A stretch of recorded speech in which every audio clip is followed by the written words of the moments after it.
My testimony. Pick me, teacher, teacher, pick me, please, please. a few, a while ago, someone responded to one of my videos saying the Earth was flat, and flicked across a link to a something that happened in the UK. A man with a probably a Scottish accent, I'm not sure, guy about my age, was tormenting this young man, asking him questions like, "Well, have you ever seen evidence of the round Earth?" And it's like this kid was like, "Oh, I don't know, you know." And the guy put him in a corner. "No, you can't prove this with coastal dimensions, with this, with that, and so on." All those things are baloney, by the way.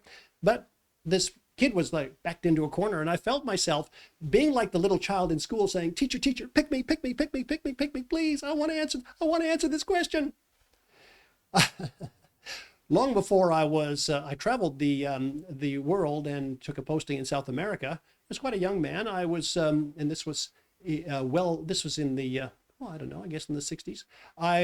My dad was a TV tech, and I remember reading about EME communications. And I had a lot of advantages over other kids because I learned component level of technology on my own with my dad's help, but I mean, not formally trained. And where they talked about the fact that where they talked about sending a radio signal to the moon and bouncing it back to the Earth. And they could do that time based on knowing how fast the signal travels and how long and so on. And by the way, the speed of radio waves and light and that has been measured really well all the time. In fact, if it wasn't measured today, no such thing as radar would exist. Laser measurements wouldn't exist or anything. Flat Earthers have this terrible problem in that they will agree that you can use a laser on the Earth to measure the distance of a thing, or radar, and that's fine. But the moment you aim it at the moon, man, it's inaccurate. It's just that really odd thing.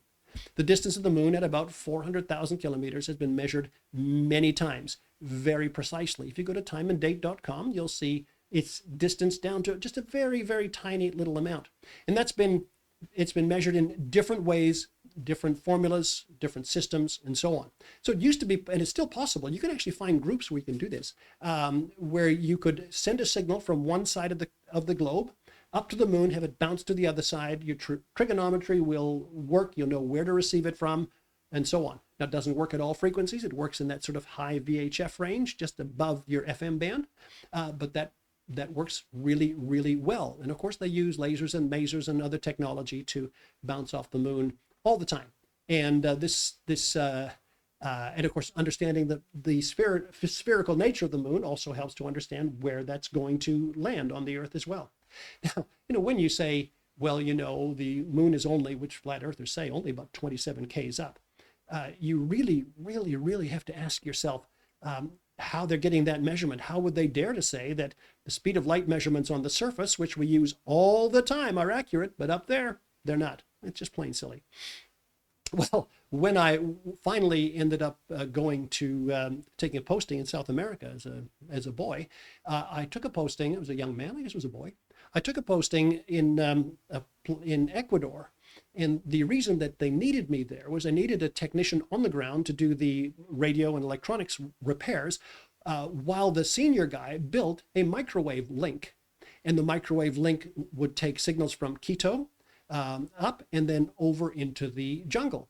And of course, what we knew all the time, I saw him all the time, we worked on the calculations, the link would have to be certain height on the mountains in order to make it over the curvature of the Earth back to our location. And so it was all the time. The other thing that happened is that we had airplanes coming in to the runway all the time. And we had even military craft would come in from time to time. So we monitored their signals. And we knew if you were out with a certain distance, tribal location, you could not use VHF, which is above your FM band, AM, FM on the radio, because it's basically line of sight. And it's obscured by the curvature of the Earth. Now, the thing is, it's not obscured by mountains, at least not in that part of the world. This is the Amazon rainforest, no mountains. It's obscured by the curvature. Did we know the arithmetic? For sure. We always knew that if a plane got to a certain height, you could hear it on VHF. Crack, crack, crack, crack. You hear it come through the VHF. It trips, the squelch doesn't trip, and you start hearing the signal. HF, on the other hand, down in the AM band, does not is not line of sight in the same way. It bounces around the ionosphere. So from the ground, you can hear HF. That's why you can hear radio stations, depending on the time of day, from a city far away, because it bounces up and down and up and down. Can't hear FM stations, though. You have to be pretty much line of sight in order to do that. And so that happened all the time. And we're also aware that we then had to keep two systems going. We had to keep VHF systems going and HF systems going in order for that to work. Now, I got to another posting later on in a country I really can't mention, in a very unusual story. My personal friends know about the details, where I had to do some, I was unlicensed to do the work, but I had to do some emergency work on a helicopter in order to have it ready to do rescue missions. And there was nobody else. It was quite a primitive environment. And I said, well, I can make this helicopter do this, but I can't do another thing. In other words, now the helicopter had VHF and HF radio. And in order to be able to do rescue, why not just use the VHF radio? Well, no, if the helicopter's far enough out from the location, the curvature of the Earth will stop the signal from getting from the helicopter back to the station. And how do we know? We know exactly the arithmetic. We know exactly the height the helicopter has to fly in order to overcome the curvature. On the other hand, the HF radio, the lower frequency ones, don't have that problem. They can transmit from effectively on the ground or whatever. Now, the problem we had in this helicopter was we couldn't tune the helicopter to use ground to air or ground to ground or ground to air as a frequency. So I said, well, I can force tune this helicopter to use one of the two frequencies, not both, which I did. And it actually ended up saving the lives of some people who were subject to a terrorist attack later on. Fascinating. Happened about 40 years ago. The bottom line with all of this, however, is that day after day, we would listen to the planes come in. We knew where they were, what altitude. We knew if they were higher, the VHF band would kick in because they're not obscured by the curvature. And so this worked remarkably well and constantly all the time. This is back to the industry is obsessed with the curvature of the Earth. My own experience was effectively all curvature related, all of those radios that I worked on for many, many years. That's why when I heard Dave making some of those comments that he made, I thought, goodness gracious me, I just don't understand why.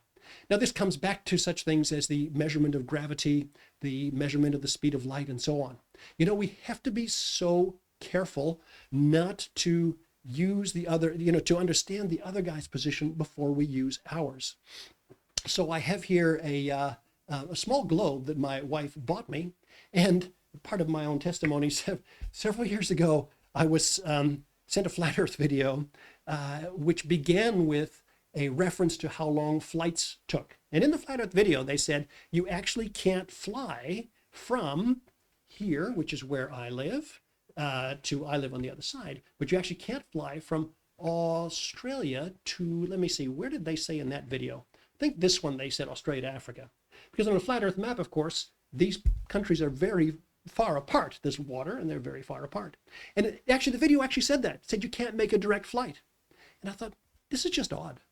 So the first thing I did, they also said you couldn't fly from the other side to South America, by the way, the direct flights. And we had people from South Africa in the church and South Americans. And of course, the first thing I did was ask them. I said, can you make a direct flight? I said, yeah, we do it all the time.